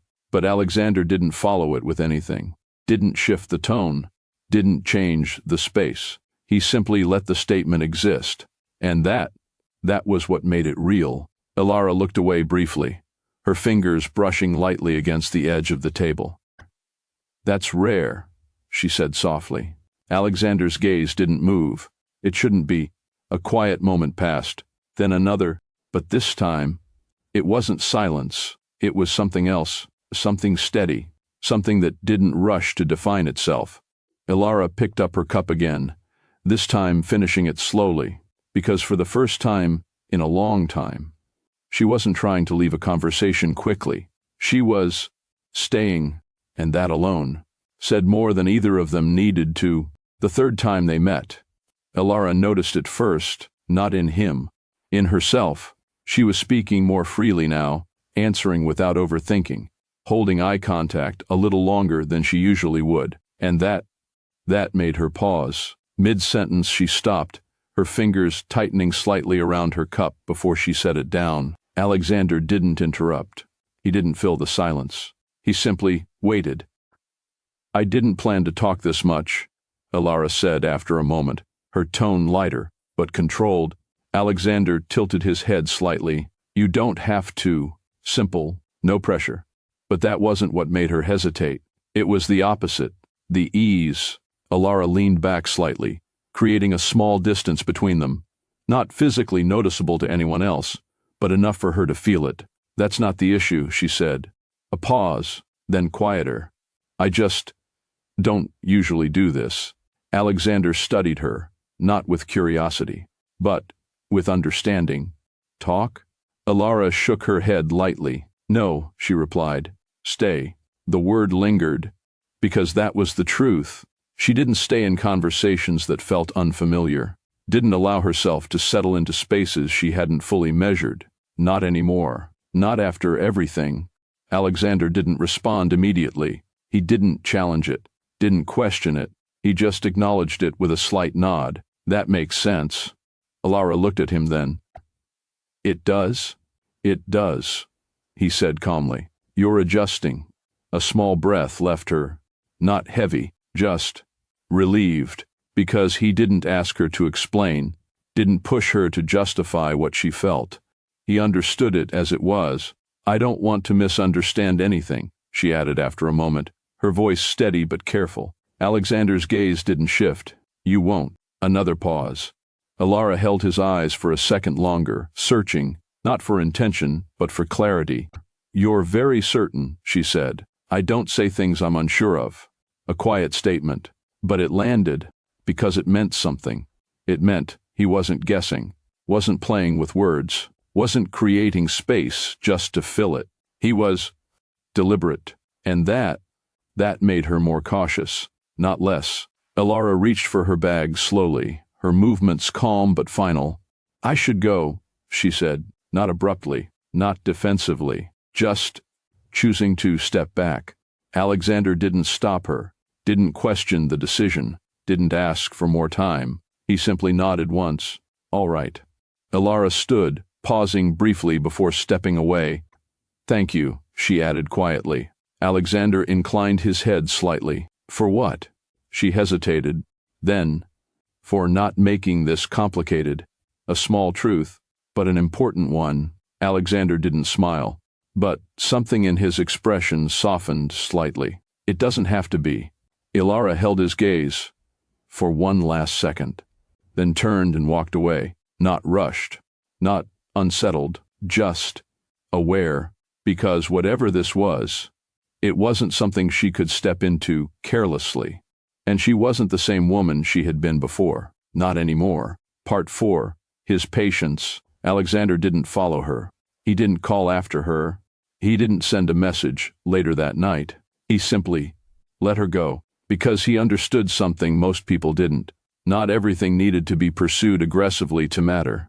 Some things required space, time, respect. And Alara Quinn? She wasn't someone you moved quickly with. She was someone you allowed to arrive on her own. Days passed, then more. Alexander returned to his routine without disruption. Meetings, decisions, the same controlled rhythm he always maintained. But one thing shifted, subtly. He noticed the absence, not in a way that distracted him, just enough to be aware. The cafe remained part of his schedule, not daily, not intentionally obvious, but consistent enough. The fourth time Alara walked in, she saw him before he saw her. He was seated near the corner this time, reviewing something on his tablet, his posture relaxed, his focus steady. She paused for a second, not out of uncertainty, just consideration. Then she walked forward, deliberately. Mr. Thorne. Alexander looked up. No surprise, no sudden shift, just recognition. Miss Quinn. A small pause followed. Then, may I? She asked, gesturing to the seat this time. A quiet reversal. Alexander nodded once. Of course. She sat, calm, composed, but different, not guarded, just measured. Neither of them spoke immediately. And this time, it wasn't about hesitation. It was about understanding the pace. Alara glanced briefly at his tablet. Work? He nodded. Always. A faint curve touched her lips. That sounds familiar. Alexander set the tablet aside without hesitation. Not right now. A small gesture. But intentional. Alara noticed. Of course she did. You didn't have to stop, she said. I chose to. Simple. Again and again, it landed because there was no performance in it, no effort to impress, just decision. Alara leaned back slightly, her posture more relaxed this time.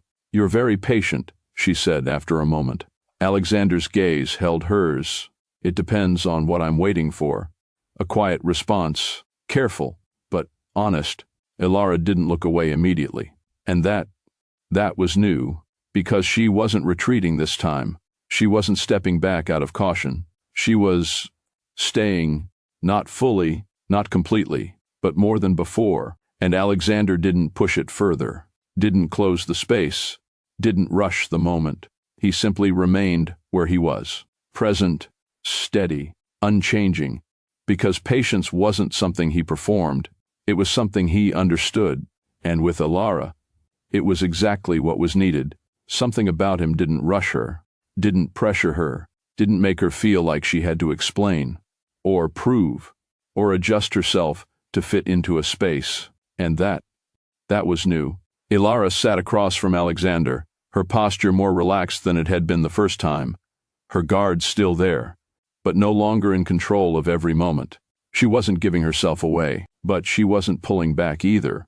She was allowing, and that alone said more than anything she had spoken. Alexander didn't interrupt it, didn't try to define what was happening between them.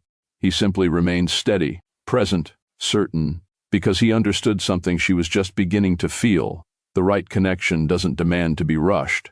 It doesn't force itself into your life. It waits, and when you're ready, it meets you exactly where you are. Now, tell me this.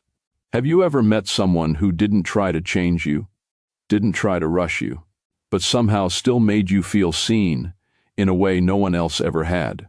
Or have you ever stayed too long with someone who stopped seeing you and only realized your worth after you walked away? Drop your answer in the comments, and don't forget to like and subscribe to Miss Wink Stories, because sometimes the difference between the wrong person and the right one is simply how they choose to treat you.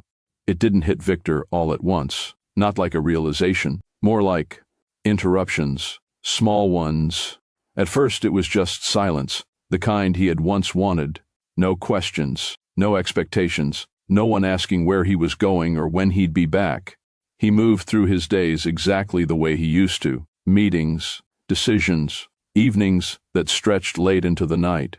Only now, no one was waiting. He stepped into the penthouse one evening, loosening his tie as he walked in, his eyes scanning the room out of habit. Still, everything was still. The space looked the same, but it didn't feel the same. There was no quiet presence moving in the background, no soft voice from the kitchen, no subtle shift when he entered the room. Just absence. Victor dropped his keys onto the counter, the sound echoing slightly more than it should have. "It's fine," he muttered under his breath. And it was, technically, nothing was wrong. This was what he had chosen. Freedom, control, a life without compromise. And yet, his gaze moved slowly across the space again. The couch where Alara used to sit, the dining table she always set, even when he came home late, the window she would stand by sometimes, just looking out. Victor exhaled quietly, running a hand through his hair. Why was he thinking about this now? He had already moved forward. He had Bianca. He had everything he thought he wanted. So why? Why did the quiet feel different? He walked toward the bar, pouring himself a drink. His movements controlled, familiar, routine. That was all this was. Adjustment. He lifted the glass slightly, paused. Something small caught his attention. The way the room held no trace of her anymore.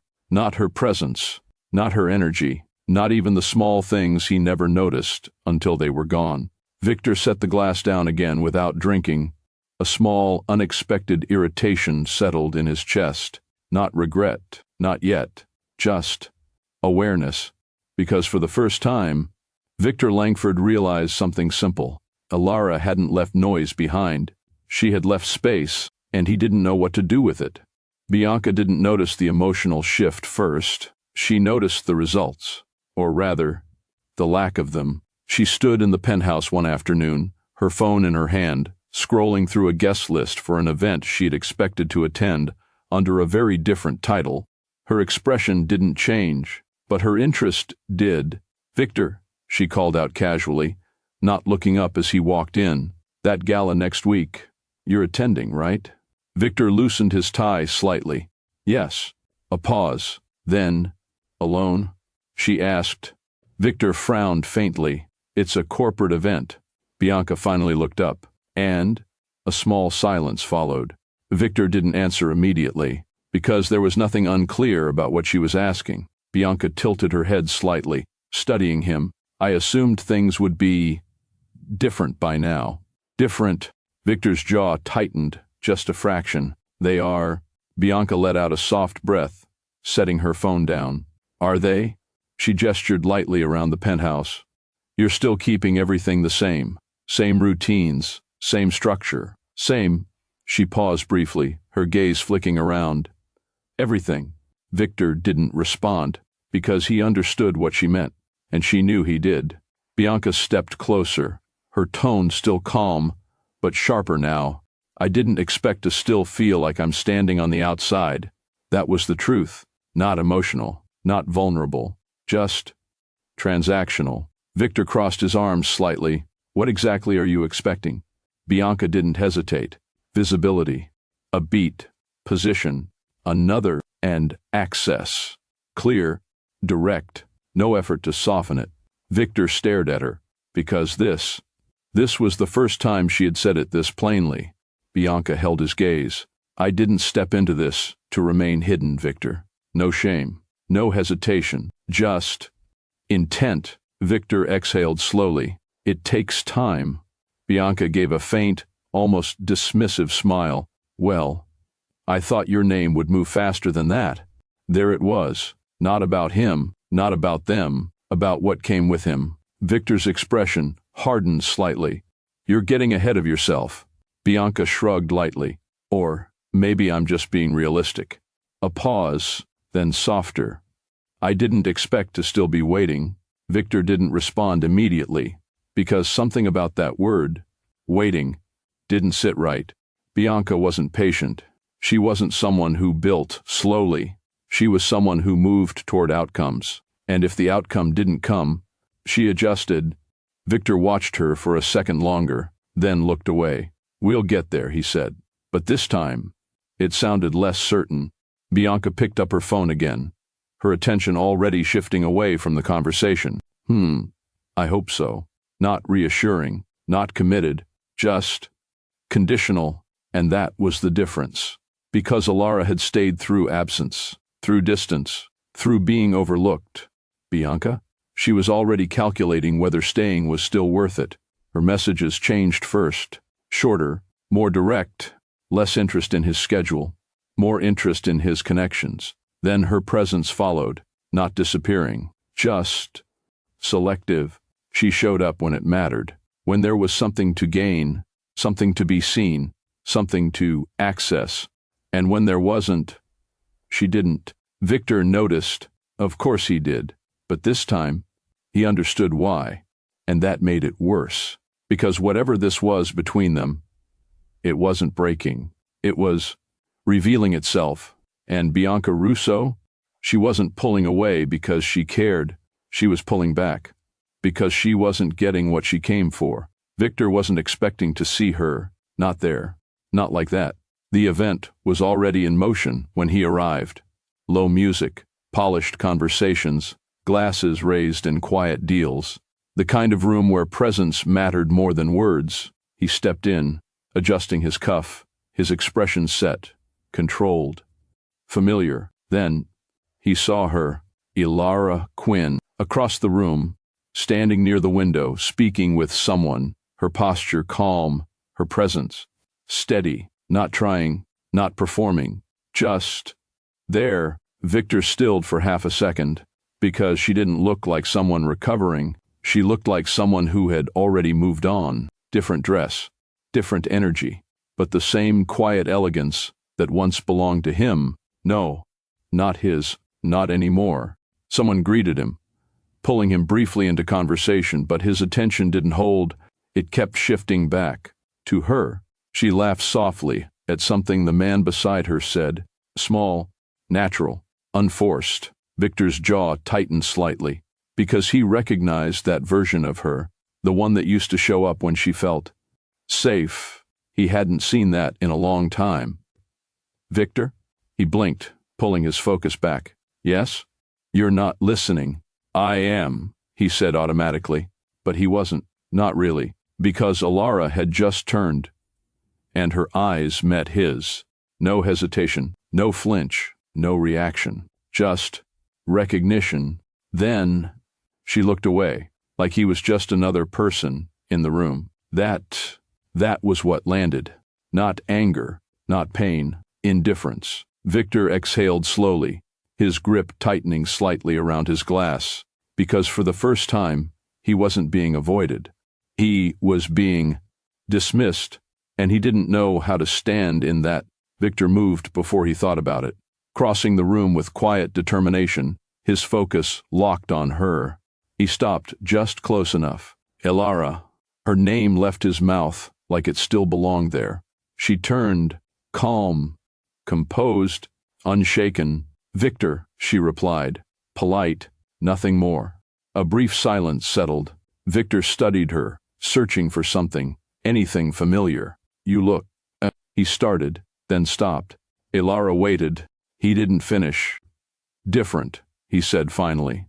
A weak word. It didn't capture it. She gave a small nod. People change. Simple, clean, final. Victor shifted slightly. I didn't expect to see you here. It's a public event, she replied. No edge, no softness, just truth. Another pause. He wasn't used to this, to speaking to her without control over the tone, without knowing how she would respond. We should talk, he said. Not a question, a suggestion that sounded too close to a demand. Alara held his gaze. There's nothing to discuss. That landed harder than he expected. Victor's jaw tightened. Alara. Mr. Langford. The voice came from behind him. Calm, measured, unhurried. Victor turned. Alexander Thorne, standing there, not close, not aggressive, just present. But that presence, it shifted the space instantly. Victor's expression hardened slightly. Thorne. Alexander gave a slight nod. Good evening. His gaze moved briefly to Alara, then back to Victor, controlled, aware. You seem to be in the middle of something, Alexander said. Victor straightened slightly. We were talking. Alara spoke before he could continue. We were finished. Clear, undeniable. Alexander didn't react outwardly, but he stepped forward just enough. Not blocking, not claiming, just positioning. Close to her, aligned with her. Victor noticed. Of course he did. And something in his chest tightened again. Because Alexander didn't touch her, didn't need to. The message was already there. Alara wasn't alone. Victor's gaze flicked between them. You didn't mention you'd be here, he said, his tone sharper now. Alara didn't answer immediately. Then, I didn't think I needed to. Another clean cut. No excess, no emotion, just distance. Alexander's voice came again, steady as ever. If there's nothing further, Mr. Langford. A pause, not threatening, just final. Victor held his gaze for a second longer, then stepped back, not because he wanted to, but because there was no position left to hold. Enjoy your evening, he said. The words sounded controlled, but they didn't carry weight, not anymore. Alara gave a small nod. Good night, Victor. He turned, walked away, didn't look back, but he felt it. The shift, the loss of ground. The moment something he once had control over was no longer within reach. Behind him, Alexander didn't speak immediately, neither did Alara, but the silence between them, it didn't feel empty. And that was what Victor carried with him as he left the room. Victor didn't stop walking until he reached the exit. The noise of the event faded behind him, replaced by the quiet hum of the city outside.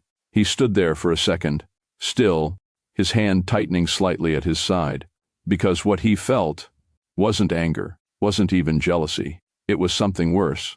Displacement, like he had just stepped into a space he used to own and realized it no longer recognized him. He exhaled slowly. She's moved on. The words felt strange, unfamiliar, because in his mind, she wasn't supposed to move on first. Not like that. Not without looking back, and definitely not with someone like Alexander Thorne standing beside her. Victor ran a hand through his hair, his gaze dropping briefly before lifting again, because now it was clear.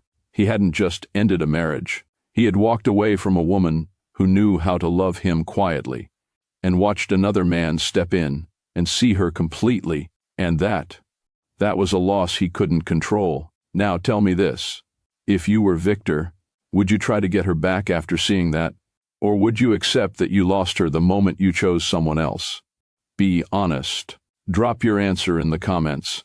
And don't forget to like and subscribe to Miss Wink Stories.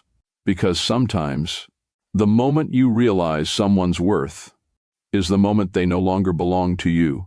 3 months passed, not loudly, not with some sudden transformation that made Alara Quinn unrecognizable. No, her healing came quietly, in small mornings, in longer walks, in conversations she no longer had to rehearse before speaking, in spaces where no one made her feel like kindness had to be earned. And Alexander Thorne, he never rushed it. That was the first thing Alara noticed about him. He didn't try to fill every silence, didn't demand access to parts of her she hadn't offered, didn't treat her pain like something he needed to fix so he could finally be comfortable. He simply stayed consistent, steady, present. One evening, Alara sat in Alexander's private library after a charity strategy meeting they had both attended downtown. Rain tapped softly against the tall windows, and the city glowed beyond the glass. She had been reviewing notes for nearly 20 minutes without turning a page. Alexander noticed. Of course he did. But he didn't call attention to it immediately. He only walked over, placed a warm cup of tea beside her, and sat across from her instead of beside her, giving her space, always space. Alara looked at the cup, then up at him. You remembered. Alexander's gaze stayed calm. You take it with honey when you're tired. A small pause.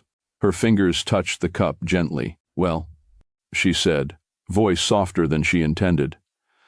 Most people don't notice things like that. I'm not most people, he replied. He had said it before, but now it didn't feel like a statement. It felt like proof. Alara looked down, a faint smile touching her lips before she could stop it. Alexander didn't push the moment, didn't ask why she smiled, didn't try to turn tenderness into something bigger than she was ready for. He simply let it be. That was how he loved her. Not with noise, not with pressure, but with attention. When she went quiet, he didn't accuse her of pulling away. When she needed distance, he didn't make her feel guilty for it. When she spoke, he listened as if every word mattered. And slowly, Alara stopped bracing for disappointment. She stopped preparing herself to be dismissed. She stopped shrinking before she even knew whether there was danger. That was the part that surprised her most. Peace didn't arrive like fireworks. It arrived like breathing without fear. A few weeks later, at a private donor dinner in Brooklyn Heights, Alexander noticed her hands still for half a second. When a man mentioned Victor Langford's name in passing, no one else caught it. Alexander did. He didn't interrupt the man, didn't turn the moment into a scene. He simply shifted the conversation with calm precision. Let's return to the housing initiative, he said smoothly. That's where the attention belongs. The table followed him instantly. Alara glanced at him. He didn't look at her right away, didn't make her thank him with her eyes. Only later, when they stepped outside and the cool evening air settled around them, did he speak. You don't have to pretend certain names don't affect you. Alara's breath caught slightly, not because he was wrong, because he was gentle. She looked ahead, her arms folded lightly across herself. I don't want to give the past that much power. Alexander stood beside her, close but not crowding. You're not giving it power by admitting it hurt. A quiet moment passed. Alara swallowed, her voice barely above a whisper. I'm still learning that. I know. No judgment, no impatience, just truth. And somehow, that made her eyes sting more than any grand speech could have. She turned away slightly, blinking once. Alexander didn't touch her without permission. He only waited. After a moment, Elara reached for his hand herself. That was when he closed his fingers around hers. Warm, steady, certain, not possession, not control. A place to rest. And for the first time in a long time, Elara didn't feel like love was something she had to survive. She felt like maybe love could be safe. It didn't happen all at once. Elara didn't wake up one morning, suddenly fearless, suddenly open, suddenly ready. No, what changed was quieter than that. She stopped holding herself back. Not completely, not recklessly, just enough. One afternoon they sat across from each other at a quiet restaurant overlooking the Hudson, the kind of place where conversations didn't need to compete with noise. Alexander had just finished speaking with a partner over the phone when he set it aside, his attention returning to her without delay, not divided, not partial, present. Elara noticed. She always did. "You don't multitask much," she said lightly, resting her chin against her hand. Alexander glanced at her. "Not when I'm with you." Simple, direct, and again, no performance behind it. Elara held his gaze for a second longer than she used to. She didn't look away quickly, didn't soften it to make him comfortable. She stayed. "That's rare," she said. "It shouldn't be," he replied. A small pause followed, but this time, Elara didn't fill it with caution. She leaned back slightly, her shoulders relaxing, her expression easier. "You know," she added, a faint smile forming, "I used to think I asked for too much." Alexander's brow lifted just slightly. "What changed?" Elara exhaled softly, her fingers brushing the edge of the table. "I realized I was just asking the wrong person." The words landed. Not heavy, not bitter, just honest. Alexander didn't interrupt it, didn't turn it into something about himself. He just nodded once. "That tends to be the case." Elara laughed, soft, unforced, and for a brief second, she noticed it herself. The sound, the ease. She hadn't laughed like that in a long time. "I'm not trying to rush anything," she said after a moment, her tone more grounded now. Alexander's gaze didn't shift. "I know. I mean it," she added. I want to do this right." Another pause, then quieter, for once. Alexander leaned back slightly, giving her space to say it without stepping into it too quickly. "You are," he said. Elara blinked. "Am the first?" "Yes." No hesitation, no explanation needed, because to him, this was her doing it right, taking her time, choosing deliberately, not settling, not adjusting herself to fit something unstable, just arriving. Elara nodded slowly, her gaze dropping briefly before returning to him. "Then I'll stay." Not a declaration, not a promise, just a choice.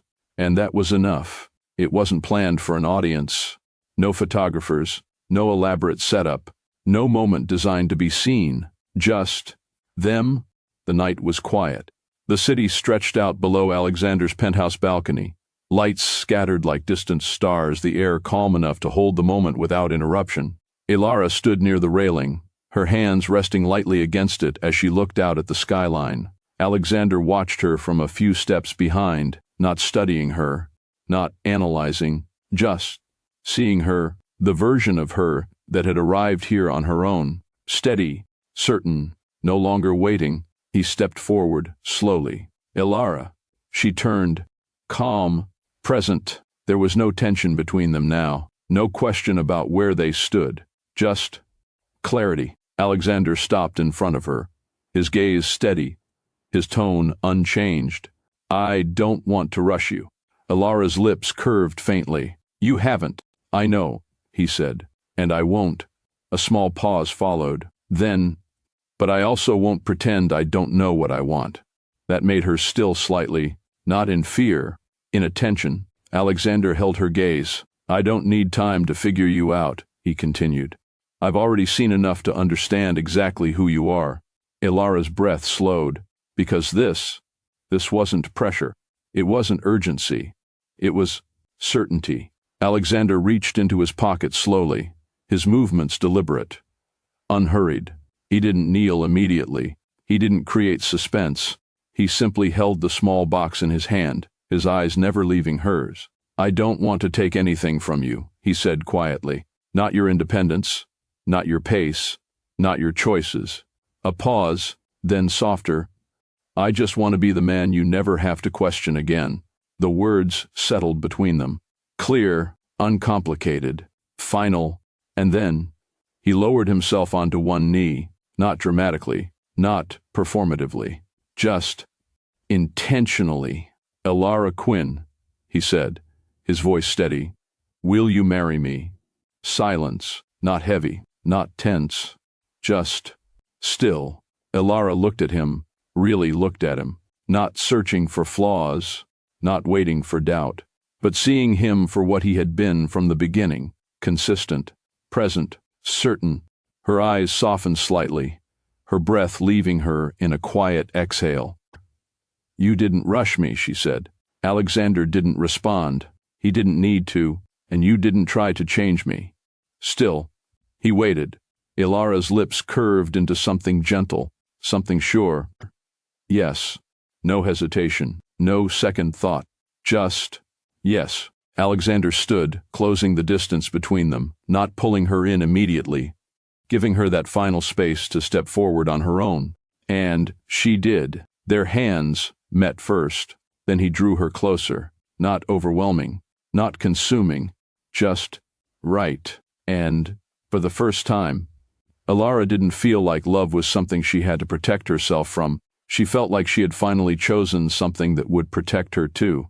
The room felt familiar, not because Victor had been there before, but because he had lived this moment once already. Same kind of event, same quiet power moving through the room, same unspoken competition behind every smile.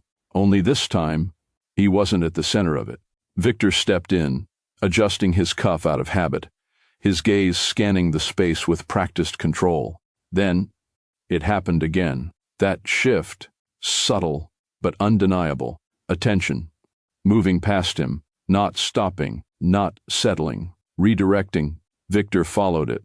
And there she was, Elara, not standing off to the side, not blending into the room the way she used to. She stood within it now, fully, effortlessly, dressed in quiet elegance, her posture steady, her expression calm, not guarded, not searching, certain, and beside her, Alexander Thorne, close, not overshadowing her, not leading her, standing with her. Victor felt it instantly, that difference, because this wasn't proximity, this was alignment.